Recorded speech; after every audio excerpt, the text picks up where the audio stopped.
Welcome to the Capital News. I'm your host, Alex Karitis. Today is Thursday, August 27th, 2020. Thank you so much for joining me. The title of today's podcast, Trump's Shining Moment, ? This was the same question we asked for Joe Biden last week when he gave his speech before the Democratic National Convention. Well, folks, this is a horse race right now going into November. The three-ring circus on both sides have concluded. Either one of these demented jokers at the top of the ticket can win. They can. Trump can pull it out. Biden can pull it out. It can happen. Again, looking through this as a political analyst, if you will, putting that hat on. I'm not voting for either of these parties. I'm not voting for either of these tickets. I understand this is a circus. I understand this is political theater. I understand this is what they do every 4 years. They put on a good show. And people fall for it, hook, line, and sinker. Because they hear what they want to hear. I said to this audience last Monday, when the Democrats kicked off their convention, I said, pay attention to the structural issues. Stay and remain focused, because they are going to come at you with everything they got. Both parties. They want you to cry, they're going to make you cry. They want you frustrated, you're going to feel frustrated. You want to feel inspired, they're going to make you feel inspired. They know how to do it. This is not their first rodeo. Don't fall for it. And as I stated to this audience last Monday, before all of this crap started, I said neither one of them, the Democrats or the Republicans, are going to talk about those structural issues. None of them are going to talk about the Nobody Cares Act. None of them are going to talk at great length, if at all, about the national debt and the deficits, the out-of-control spending, the corruption, the nepotism. None of these issues are going to be discussed. An out-of-control Federal Reserve, which, of course, there was more news out of the Federal Reserve today. We're going to hold off on that and even some of the other economic data that came out on our typical Thursday to focus mainly on the president's speech this evening, how he is framing his campaign, and what we can expect going forward. But even with that, the president's speech, he stuck to the teleprompter. He had to. He knew he had to. Talked about this the other evening after the First Lady, I did this the other day too, First Lady Melania Trump gave her speech. It was the right tone. It was a message of unity, not division. And I said it would be prudent of the president and the campaign to take notes from the First Lady. Well, they did. They did. And the president has given these types of speeches before where he is able to stick to the script. He can stick to the teleprompter. He can come off with the right tone. Doesn't have to always be loud. Doesn't always have to sound like he's shouting. He can do these things. He can come off as sincere. He can come off as inspirational. He can do all of these things just like pretty much every other politician can. But what you have to pay attention to and what you have to be mindful of is how does the president and other politicians, how do they act every other day out of the year. Is it like these types of speeches where they know their audience, where they know what they have to do, and so they do it? Is that who they really are? Or are they just taking advantage of an opportunity to come off to hit all of those check boxes? Because what's Donald Trump likely going to do following this speech this evening? Is he going to stay on this, what he's attempting to make himself look like? Is he going to stay on this higher road, or is he going to go back to being the Thunder Thumbs that we all know? Well, I think it's going to be the Thunder Thumbs that we all know, because we have 3.5 years of evidence to support this. That's why I'm saying don't fall for this. I don't support these jokers. That's all it is.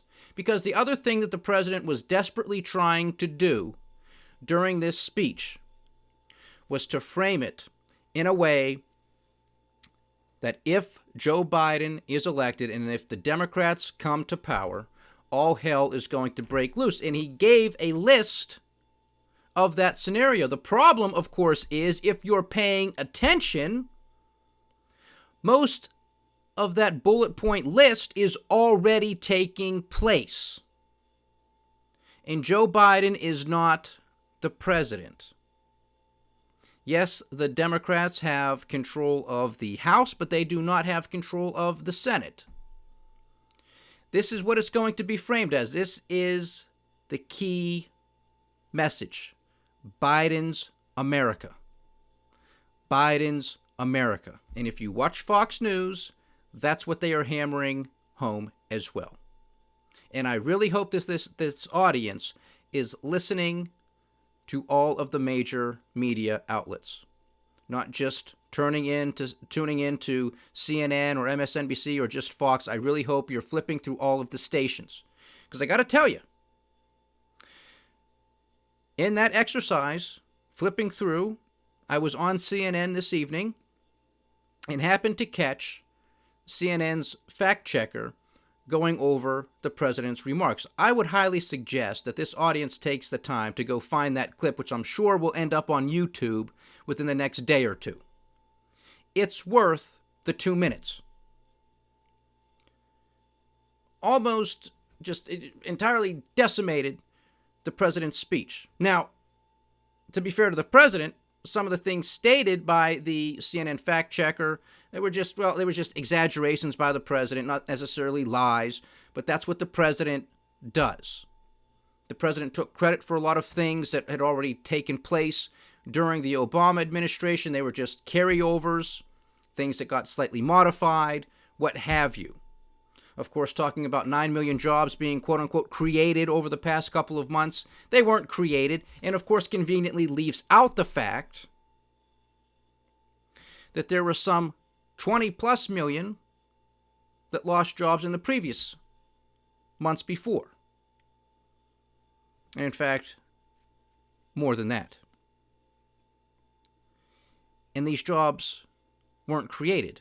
They were called back because of the PPP loans, which continues to distort the jobs picture. But nonetheless, being Thursday, we got the Department of Labor statistics on initial claims. Another 1 million Americans filed for unemployment insurance during the prior week. 1 million. It continues. This is not a V-shaped recovery. This is not getting better. And if and when these PPP loans are exhausted, and a lot of them are exhausted and are coming to an end, these numbers are likely going to get worse. When the moratoriums are lifted, student loan payments, rent payments, mortgage payments, when those moratoriums are lifted, and they will be, these numbers on the job front are going to get worse. None of this is being discussed, especially not by the Republican side. They want to pretend that these are not realities, that these things are not waiting in the wings. Yet conveniently, they somewhat are, right? Because that's Biden's America. If all hell breaks loose, and it's about to, that's Biden's fault, that's the Democrats' fault. This is all of their fault. failed administration after failed administration. One incompetent idiot after the next. You have to wake up to this reality. Nobody is tackling those structural issues. And it's because they don't want to go through the pain. They don't want to say we messed up. And of course, it's we, the American people, who have messed up too. We vote these people in, or we don't get involved, or we don't care. Well, this is what happens. This is what happens. So this is, and the other thing that the president mentioned, on again, that litany of things that he is trying to scare people into voting for him. And of course, fear is a very big motivator, especially in politics, but in so many other issues too. Talking about depression rates going up, suicide rates going up, other health issues going up if Joe Biden is elected. These things are already happening, as I have stated here months ago was going to be the case. And unfortunately, they're going to get worse because the situation, socially, politically, and economically, are all going to get worse, much worse, before they get better. The claim that the stock market is going to collapse, your 401ks are going to collapse, if you're holding stocks, they're going to collapse, if Joe Biden is elected, is more nonsense. Not because, understand me, I am not supporting the Democrats or supporting Joe Biden and Kamala Harris. Far from it. Far from it. But we have a stock market that is at record valuations on every metric under the sun. This thing is going up because we are printing money, because the government spends and spends and spends and spends.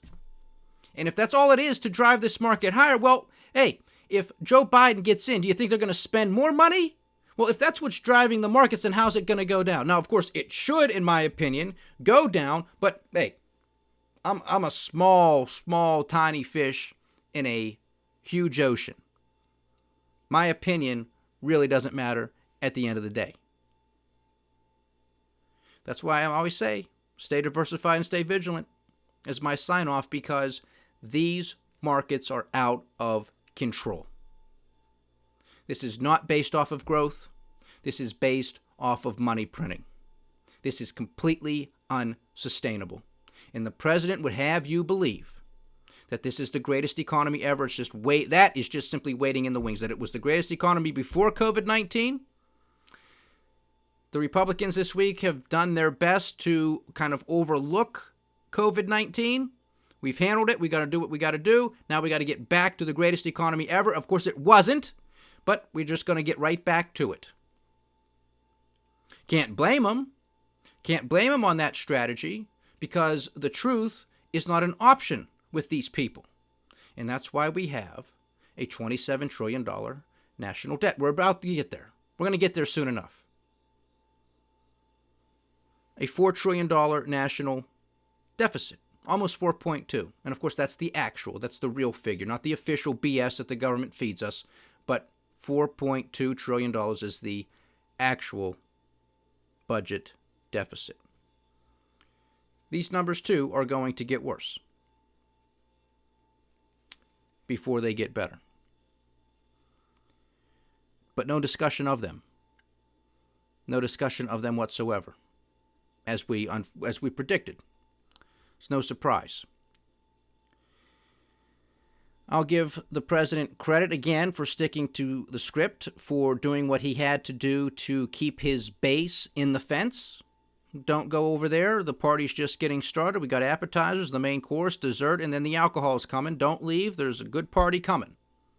It's here. Do not leave. It's what the Democrats had to do last week. It's what the Republicans did this week.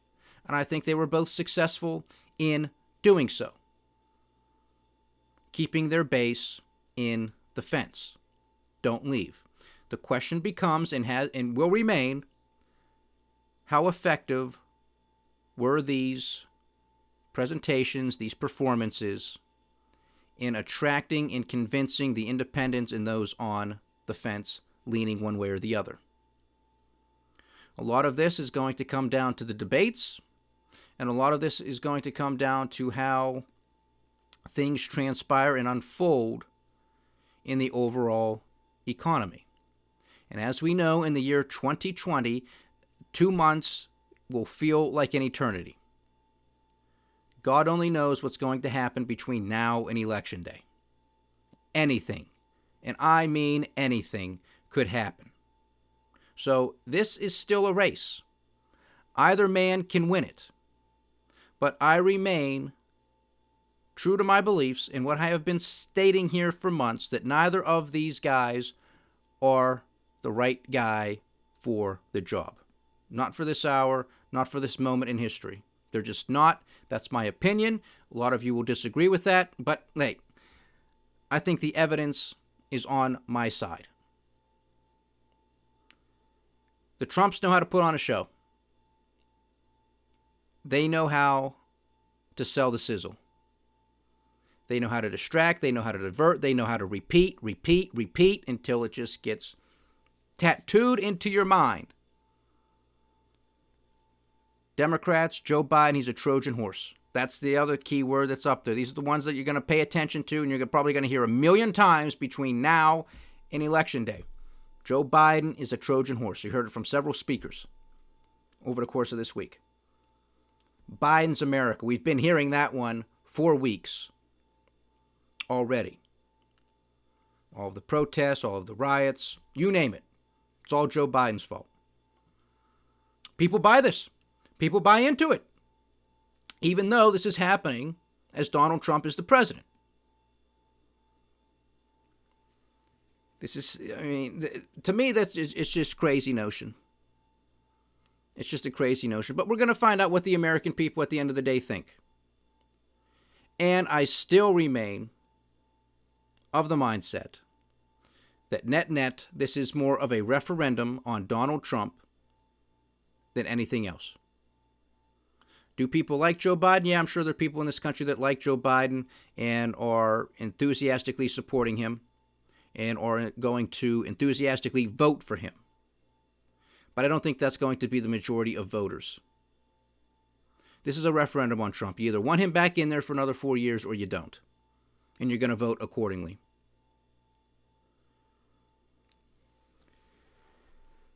What else struck me with this speech? I've seen it before. I saw him give speeches like this before, where they can be inspirational, where he can come off with that tone, and you can feel like this guy might be fit for the job. But then he goes to Twitter, he goes to the podium, and he starts with the attacks, with the divisive rhetoric, and it just all falls apart. Why can't you step up to the plate like this all the time? And that goes to former First Lady Michelle Obama's statement last week during the Democrats' convention that Donald Trump has not risen to the challenge to become the person we need him to be. That was a very, very powerful and effective statement that she made last week. And there's truth in it. There's truth in it. The president wants to claim law and order, as I've been stating here for weeks, because these protests and riots have been going on for weeks, months. He wants to say law and order. It's happening under your watch. What are you going to do? Your hand strong, but what do you, I know I sound like a broken record. I don't even know where I want to take this, because I'm just fed up with all of the politics. I'm fed up with all of the rhetoric. I can see through it. You want to, I understand, you listen to it, you see the good production, you see the good show, you want to believe it. You want to trust these people, but then you have to look at all of the chaos and disorder that is going on. You have to look at the numbers that are completely unsustainable. You have to look at the heartbreaking reality that is waiting in the wings of millions of Americans facing eviction, underfed, losing their jobs, the massive wave of insolvencies that have been kept at bay by massive amounts of money printing, Federal Reserve completely unaccountable, buying corporate debt, and you still have hundreds of thousands, if not millions of Americans across this country who have yet to receive their unemployment benefits. And we're supposed to believe that either one of these two demented jokers are going to solve this problem. This is ridiculous. This is ridiculous. So was this Trump's shining moment? To me, no, it wasn't. This was just him doing what he had to do, just like every other politician, taking advantage of an opportunity. I have to stick to the script? Okay, I'll stick to the script. For how long? Well, whenever I feel. And I am sure, if you're somebody who likes Donald Trump and you're more on the Fox News, conservative radio talk shows, they are going to pump this for God only knows how long as one of the best speeches. This is why he's the president. He had the naturalization process. He did the pardon. He's the best guy ever. And all of these conservatives who claim to be fiscal conservatives are not for 1 second going to talk about the national debt and the deficits. They're not going to talk about the runaway inflation that is waiting in the wings. They're just not going to do it. Those are the real issues. The president can get up there and say, well, I'm going to cut taxes, but he ain't going to cut spending. And it's going to be made up with the printing press, which again is inflation, which is the most devastating form of taxation that there is. Democrats are going to raise your taxes, but your taxes are going up anyway. Doesn't matter who's in there. Again, direct taxes, meaning the government's just going to boom, okay, you're paying this rate, they're going up, or you're going to pay it through inflation. And in fact, it's going to be both. It's going to be both. And who knows what these idiots in Congress and in the administration are going to come up with next when it comes to some other type of spending bill before the election. 500 billion, a trillion, trillion and a half. Who knows what the number's going to be? It's just more nonsense in the wrong direction, stealing future growth and prosperity, kicking the can further and further down the road. There's even talk in the speech this evening about going to Mars. Well, that's aspirational and fantastic, but we can't even take care of ourselves on this planet. Private sector wants to take us there, that's fine, but tax dollars, no, not for me, not now. We got too many problems here. There's too many people suffering. Not just in this country, but around the world. And we want to go plant a flag on Mars. Now, we can wait. Let's take care of ourselves here first, then we can go. That's how I look at it. Do I want to go to Mars? I think it would be fantastic. It would be a phenomenal feat of human innovation in what we are able to accomplish together. But we're not together. We are divided. Protests are going to intensify. Riots are going to intensify. Economic collapse is going to intensify around the world. The weakest links will crumble first, as they are right now. This will continue. Hyperinflation continues in Lebanon. Total collapse there, as we have stated weeks ago. Other countries are on the chopping block. And we have Jeff Bezos, the founder of Amazon, is now worth over $200 billion. Not because of any fantastic new innovation, but simply because all of the money printing has to go somewhere. And we have a country on lockdown. We have behavioral changes, a lot of more shopping online. Well, it's got to go somewhere. Might as well go to Amazon stock. Might as well make Jeff Bezos worth $200 billion. 1/5 of $1 trillion. That's incredible. It's incredible. And there's no sign of stopping until it does. And when the music stops, we are going to see destruction like we have never seen before in these financial markets. I mean, the graphs and the charts and the data that I look at, I just don't know how people can do this with other people's money. I really don't. Until you understand the game. That these people, most of them manage your money, the big money guys. They don't care about you. They want their fees, and they're going to get them.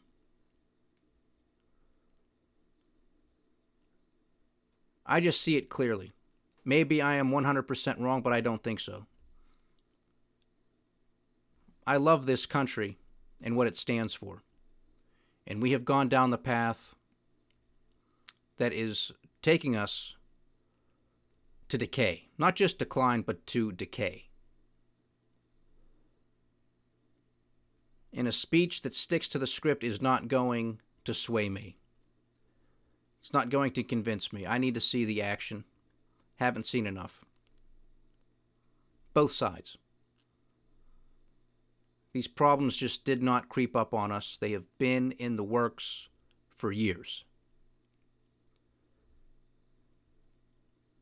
Even though I'm coming off with this pessimistic tone, I'm not. I still do believe that our best days can be ahead of us, but not with these jokers in power, not with these policies in place, and not with the policies that both sides are advocating for. It's more of the same, make no mistake about it.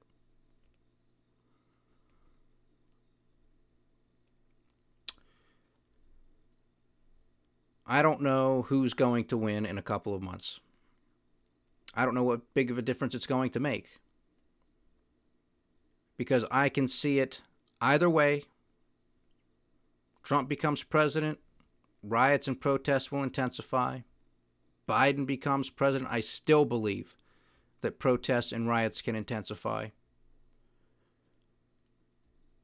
Because who knows the outcome? We've got all these mail-in ballots, the logistics of this, the questions it's going to raise, the way that the president is already framing it is setting the stage for a massive amount of confusion and corruption. And could you imagine if Joe Biden should win and Donald Trump should claim that it was rigged? That it was corrupt? Can you imagine what some of his supporters might do? Because as crazy as they are on the far left, they're just as crazy on the far right. And if you think differently, you're kidding yourself.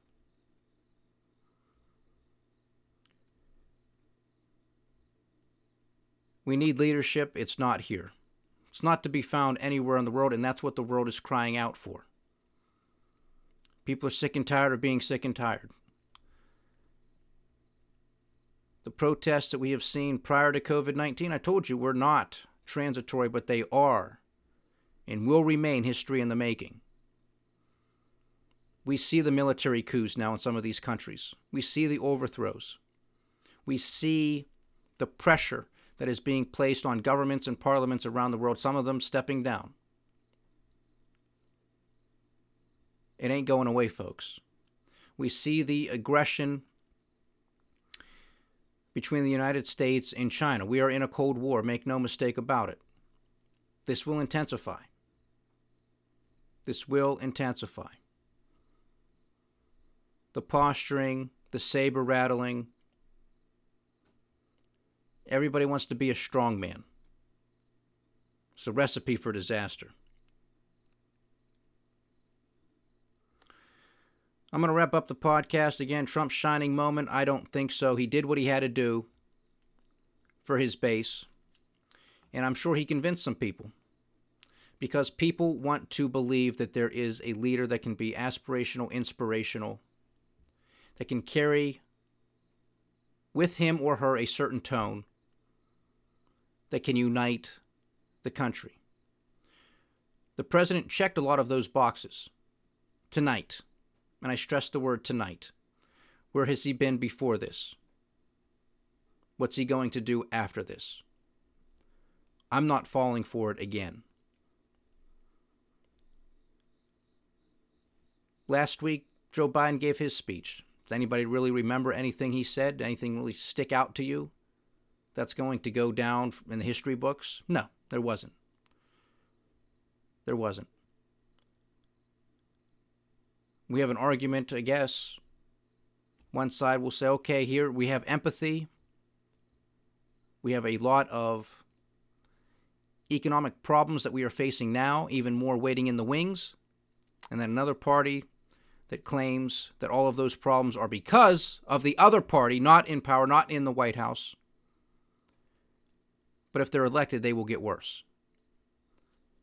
It's empathy versus fear is really what it comes down to, and a referendum on the President of the United States. These are dark times in this country. But the best might be ahead of us, but not with these policies that either side are advocating for and have been advocating for generations. So with that, I'll leave you.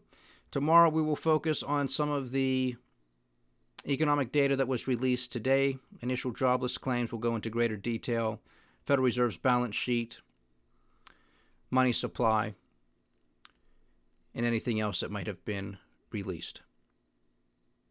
Stay diversified, stay vigilant, and stay with the Capital News. I am Alex Koritis. Godspeed.